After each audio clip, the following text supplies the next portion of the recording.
Iekšējā vērtība. Kā tas ir? Kā justies tad, kad tev ir iekšējā vērtība, kad tu sevi novērtē? Kā tas ir? Dzīvot pēc savas vērtības, vērtību skalas, nevis atdot šo te vērtējošo skalu citiem cilvēkiem. Kur tu esi atdevusi savu vērtību skalu citiem? Kur tu esi noticējusi citiem? Jo viss ir par ticību sev. Kāpēc tu esi atdevusi savu ticību citiem cilvēkiem un viņi pateiks, kā tu jutīsies? Tas apmēram vienkāršā valodā izskatās tā, ka tu cilvēkam esi atdevusi savu emociju pulti, un viņš spaida tavas emocijas kā pa kanāliem un saka tev šos te vārdus: tu esi nesmuka, tu esi rasna, tu esi vispār kādu tu izskaties, kāds tev tur sejas visādi vaipsti un krunkas un botoks sen jau būtu jāpotē un vispār kā tu ģērbies.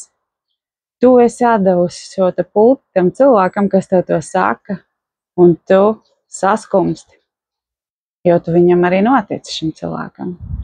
Kāpēc tu esi atdevusi savu ticību tieši viņam vai kādam citam, vai vispār daudz citiem cilvēkiem, vai tikai un vienīgi citiem cilvēkiem?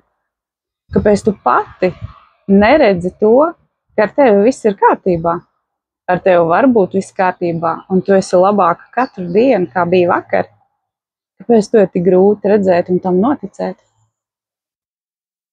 Mūs pa dzīvi ietekmē šie notikumi jau kopš bērnības. Šīs te emocijas mūs iemāca just jau ģimenē, kritika, nosodījumi.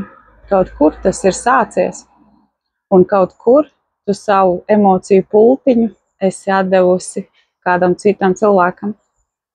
Un tālāk pa dzīvi tu sāc viņiem ticēt visam to, ko viņi saka un kā viņi tev novērtē.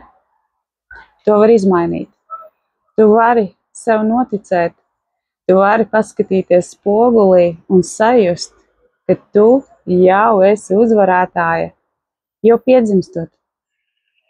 Tu jau esi tas uzvarētājs, kas tika šajā pasaulē, kas piedzima. Tu taču to zini, tad kāpēc tu tā nevari justies? To visu var izmainīt. Nāc uz terapiju, un tu atgūsi savu pašvērtējumu, tu atgūsi savu vērtību skalu, tu atgūsi savu ticību sev. Tev nevienam citam nav jātic, tikai un vienīgi sev. Tāds ir tavs dzīves uzdevums.